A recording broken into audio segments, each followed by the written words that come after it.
बिस्मिल्लाहिर्रहमानिर्रहीम।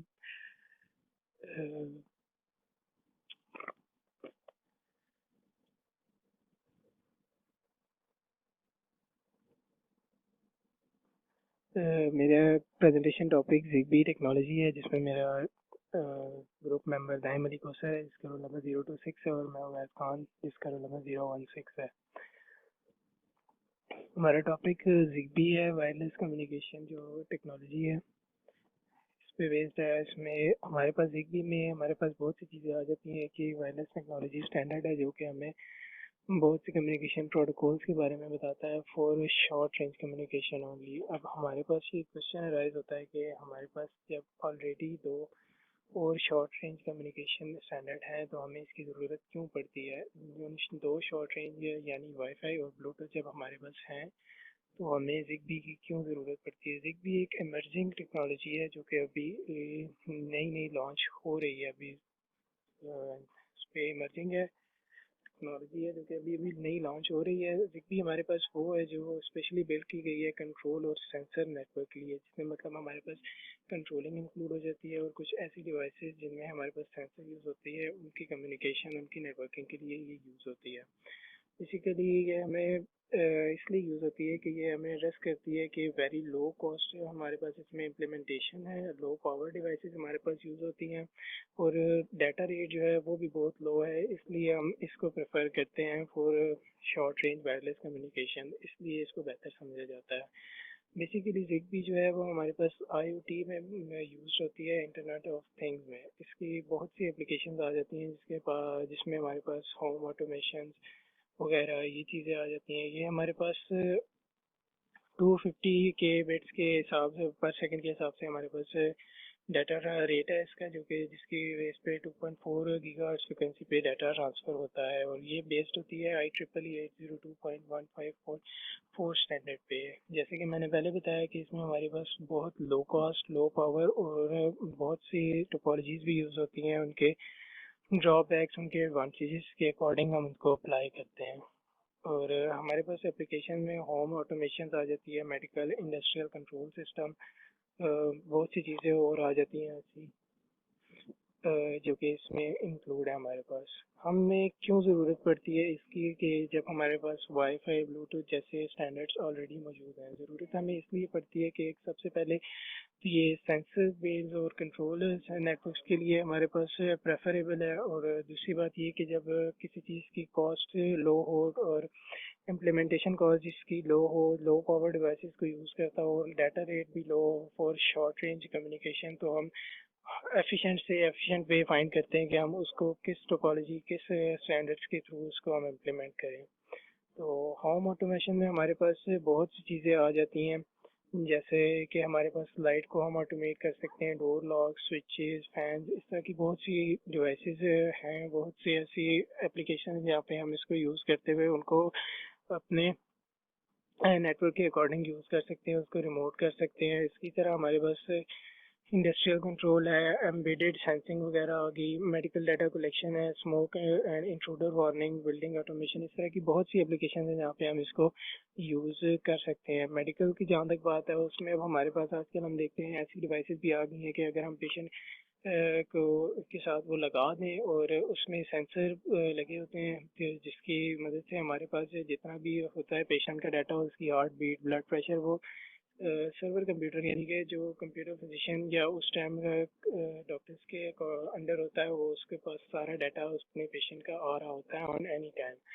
तो मेडिकल की फील्ड में भी ये इस तरह की बहुत ज़्यादा चीज़ें यूज़ हो सकती हैं जिन पे सेंसर वगैरह अप्लाइड होते हैं। बात ये आती है कि जब वाईफाई, ब्लूटूथ हमारे पास ये काम कर रहे हैं, तो हम इसको क्यों प्रेफर करते हैं। इसलिए प्रेफर करते हैं क्योंकि वाईफाई के लिए हमें मोर पावर रिक्वायर्ड होती है, वाईफाई के लिए हमें बहुत पावर रिक्वायर्ड होती है, और ब्लूटूथ का हमारे पास डिसएडवांटेज ये है कि उसमें हमारे पास डिवाइसेस बहुत कम यूज़ होती हैं। अ, उसके बाद हमारे पास आ जाता है कि ज़िगबी, और एक और डिसएडवांटेज ये है कि ज़िगबी जो हमारे पास डेट नेटवर्क की जॉइनिंग टाइम है वो बहुत कम है, अराउंड 30 मिली सेकेंड है, और वाईफाई 3 सेकेंड देता है, और यहाँ पे जहाँ तक ब्लूटूथ की बात है वो 10 सेकेंड ले जाता है। इसी की वजह से हम लोग इसको ज़्यादा प्रेफर करते हैं। डिवाइसेस की जहाँ तक बात है, तो ज़िगबी नेटवर्क में हमारे पास एक कोऑर्डिनेटर होता है, जो कि हमारे पास रूट होता है हमारे नेटवर्क की स्टार्टिंग नोड होती है हमारे पास, जो कि बहुत से इसके एडवांटेजेस हैं, जिनमें से चंद एक ये है कि ये हमें चैनल सिलेक्शन के हमने किस चैनल के थ्रू नेटवर्किंग करनी है वो, और एक ऐसा चैनल बताता है कि जिसमें लीस्ट से लीस्ट इंटरफेरेंस हो। और बहुत चीज़ की फंक्शनैलिटीज़ हैं कोऑर्डिनेटर की। एक तो ये बहुत केपेबल डिवाइस होती है हमारी नेटवर्क की, और ये हमें मदद करती है कि हम आईडी असाइन करते हैं, यूनिक आईडी होती है जो हम नेटवर्क को असाइन करते हैं। हम ईच डिवाइस जो हमारी एंड डिवाइसेस होती हैं और फर्दर राउटर्स वगैरह होते हैं, उनको भी ये आईडी हमारी डिज़ाइन करती है, और ये हमारे पास जो मैसेजेस है वो ट्रांसफ़र करती है थ्रू राउटर, और राउटर से थ्रू हमारी एंड डिवाइसेस में। और जहाँ तक बात आ जाती है राउटर की, जहाँ तक बात हमारे राउटर की आ जाती है, तो राउटर हमारा एक इंटरमीडिएट नोड होता है, जो कि हमारे एक कोऑर्डिनेटर और एंड डिवाइसेस के बीच में एज ए कम्युनिकेशन बिल्ड करता है। राउटर हमारे पास जो है वो ट्रैफिक को कंट्रोल करता है बिटवीन कोऑर्डिनेटर, जो कि मैसेजेस या कम्युनिकेशन के एनीथिंग जो भी है वो कम्युनिकेशन में हमारी यूज़ होती है, मैसेज वगैरह, वो सारे इनको स्टोर करता है, उसको रिसीव करता है और उसको आगे हमारे चिल्ड्रन नोड यानी कि जो एंड डिवाइसेस हैं उन पे ट्रांसफ़र करता है। इसी तरह हमारे पास राउटर जो है ये और राउटर्स को भी अलाउ कर सकता है, और एंड डिवाइसेस को अलाउ करता है, एक्सेस देता है कि वो हमारे नेटवर्क को ज्वाइन कर सकें और अपनी फंक्शनैलिटीज़ परफॉर्म कर सकें। एंड डिवाइसेस वो डिवाइसेस होती हैं कि जिनके पास सिर्फ इंफॉर्मेशन आती है कि उन्होंने किसके अकॉर्डिंग वर्क करना है। ये हमारे पास स्लीप मोड में भी चली जाती हैं और स्टैंड बाय में ये डिवाइसेस चली जाती हैं इस मोड में। इसीलिए ये बहुत लेस पावर अब्जॉर्बिंग है, और इसलिए ये बहुत टाइम के लिए बैटरी ऑपरेटेड डिवाइसेस होती हैं ये, और बहुत टाइम तक चलती हैं हमारी। और इसका एक ये है कि इसमें ऑल द जो कोऑर्डिनेटर से थ्रू जितने भी मैसेजेस जो भी इसको टास्क वगैरह या इंस्ट्रक्शन मिल रही होती है, ये उसके अकॉर्डिंग अपनी फंक्शनैलिटी के अकॉर्डिंग उसके साथ काम कर रही होती है। और जहाँ तक बात है ZigBee वर्क कैसे करता है, जहाँ तक बात है ZigBee वर्क कैसे करता है, एक तो सबसे बड़ा इसका एडवांटेज ये है कि ये ओपन सोर्स है, ये अनलाइसेंस है, और वर्ल्ड वाइडली देखा जाए तो ये 2.4 गीगाहर्ट्ज की फ्रिक्वेंसी पे वर्क कर रहा होता है। और अमेरिका ऑस्ट्रेलिया आप देख लें तो उसमें हमारे पास 9.5 मेगाहर्ट्ज है, और यही यूरोप में चेंज है 868 मेगाहर्ट्ज ISM बैंड्स पे ये वर्क कर रहा होता है। 16 चैनल्स हमारे पास होते हैं हमारी 2.4 गीगाहर्ट्ज की बैंड पे, with each channel requiring 5 megahertz of bandwidth. ये सिंगल चिप डिवाइसेस होती हैं जिसकी मदद से हमारे पास हमारी पावर का कम लगती है, कॉस्ट इसकी बहुत रिड्यूस होती है, इसीलिए ये सफिशिएंट समझी जाती है। तो इसके और भी फर्दर हमारे पास एडवांटेजेस हैं, जिसकी बेस पे हम लोग वाईफाई और ब्लूटूथ को यूज़ करने के बजाय इसको ज़्यादा प्रेफर करते हैं। अब इसके बाद फर्दर हम दाइम अली आपको एक्सप्लेन करेंगे, जो कि मेरे ग्रुप मेंबर हैं 026। Thank you so much, this is from my side. Westbound 016. Now Daim will present you further. Thank you so much. My name is Daim Ali and registration number is 026. जैसे कि उबैद ने आपको पीछे explain किया है, next जो है ना वो अब आता है डाटा रेट। डाटा रेट में जैसे सर आपको ये शो हो रहा कि फ्रीक्वेंसी जो है 2.4 गीगाहर्ट्ज पे ZigBee वर्क करे तो उसका डाटा रेट जो है वो 250 KB पर सेकंड होता है। इंडोर में जो है 10 to 20 मीटर और आउटडोर में 1500 मीटर। और अगर ये 915 मेगाहर्ट्ज पे इसकी फ्रीक्वेंसी हो तो उसका डाटा रेट 40 KB पर सेकंड हो जाता है। इंडोर जो है वो 10 to 20 मीटर ही रहता है और आउटडोर जो है वो 1000 मीटर। तो जैसे 868 मेगाहर्ट्ज पर 20 KB पर सेकंड डाटा रेट, और इंडोर 10 to 20 मीटर और आउटडोर जो है ना वो 800 मीटर हो जाता है।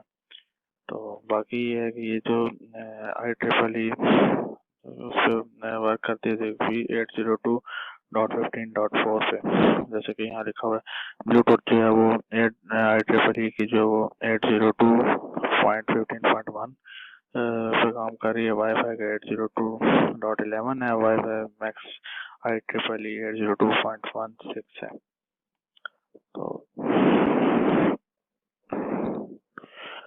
नेक्स्ट आ जाता है architecture of ZigBee।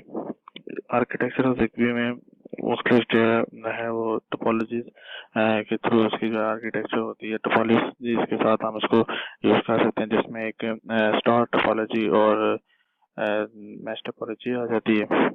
Star topology में जो है ना वो इसका जैसे हमने टोपोलॉजी में भी पढ़ा था कि स्टार टोपोलॉजी एक ऐसी कॉन्फ़िगरेशन है जिसमें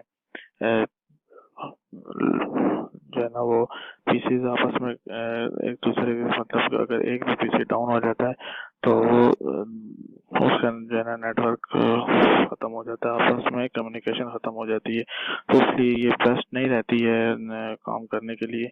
हाँ ये है इसमें कि ट्रबल शूट इसमें आसान हो जाती है कि अगर कोई डिवाइस का कहीं से मतलब कि ये पर्सनल एरिया नेटवर्क के अंदर जो है ना ये यूज किया जाता है ये स्टार टोपोलॉजी के बेसिस में कि जिसमें हमारा जो है ना वो मतलब इसमें ये होता है राउटर नहीं यूज होगा। इस आर्किटेक्चर में हम राउटर यूज नहीं करते। इसका ड्रॉबैक सबसे बड़ा ये है कि जो एंड डिवाइसेस हैं वो डायरेक्टली कनेक्टेड नहीं होती हैं अदर डिवाइसेस के साथ। सबसे बड़ा ड्रॉबैक इसका यही है। तो इस वजह से हाँ इसमें कोई फॉल्ट आ जाता है तो उसको ट्रेस करना आसान हो जाता है, तो मतलब कि लो कॉस्ट भी है। तो बाकी आर्किटेक्चर्स में साथ मैश टोपोलॉजी आ जाती है। मैश टोपोलॉजी में और इस तरह के हर नोड एक दूसरे से डायरेक्टली कनेक्टेड होता है, तो आपस में अगर कोई एक भी लिंक अगर डाउन हो जाता है तो उसमें कम्युनिकेशन रुकती नहीं है, वो दूसरे लिंक से भी हो सकती है। सबसे बड़ा फायदा इसका यही है।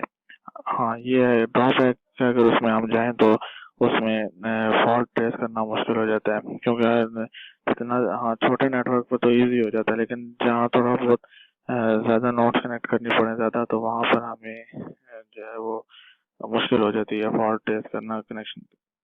तो ZigBee क्योंकि लो मतलब कि कम एरिया पर हम यूज करते हैं, इसकी रेंज भी लो होती है, तो उस हिसाब से इसके लिए ठीक है। स्टार टोपोलॉजी भी ठीक है, लेकिन स्टार टोपोलॉजी में लिंक डाउन हो जाता है, तो इस वजह से जो है वो यहाँ पर मैश टोपोलॉजी ज्यादा ठीक रहेगी। भाई अगर एक भी लिंक डाउन हो जाए तो हम दूसरे लिंक से उसको भेज सकते हैं।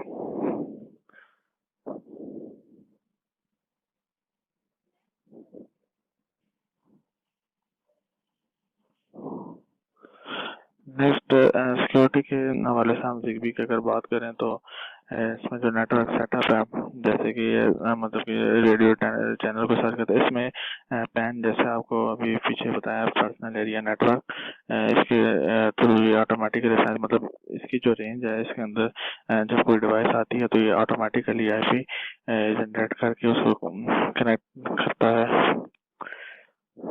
तो रेडियो चैनल्स की सर्चिंग के लिए तो वो मतलब कि ये छोटे लेवल पर पर्सनल एरिया नेटवर्क तक हम इसको यूज करते हैं। इसकी रेंज कम होती है, मतलब रेंज इसकी इस तरह से है कि हम कोई भी वीडियोस वगैरह नहीं ट्रांसमिट कर सकते, पिक्चर्स और डॉक्यूमेंट्स वगैरह तक हम शेयर इससे करते हैं।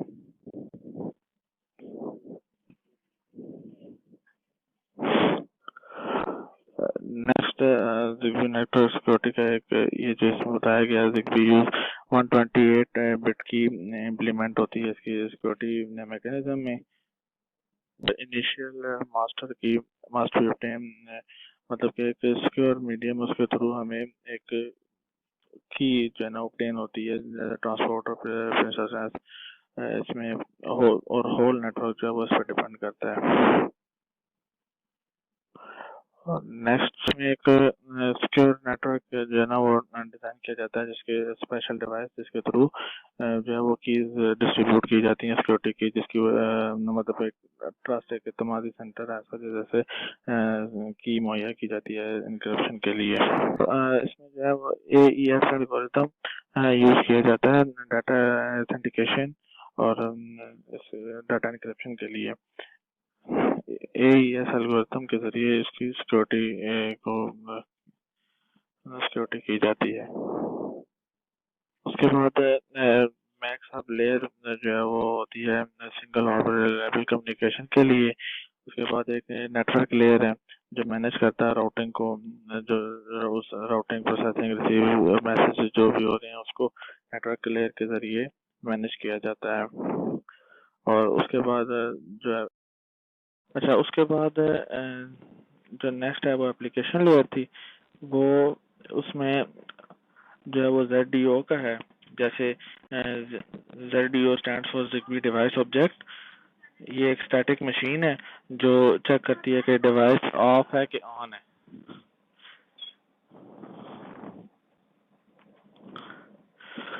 नेक्स्ट आ जाता है एडवांटेजेस ऑफ Zigbee।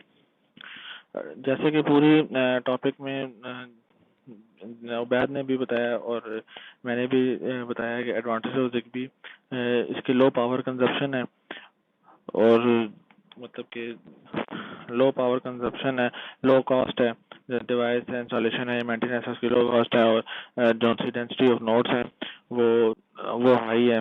मतलब कि अगर नेटवर्क यूज किया जाए IEEE 802.15.4 PHY एंड मैक, ये इसकी हाई डेंसिटी नोड्स जो हैं वो। That's end of my sides.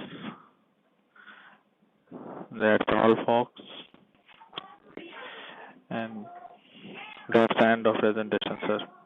Thank you so much.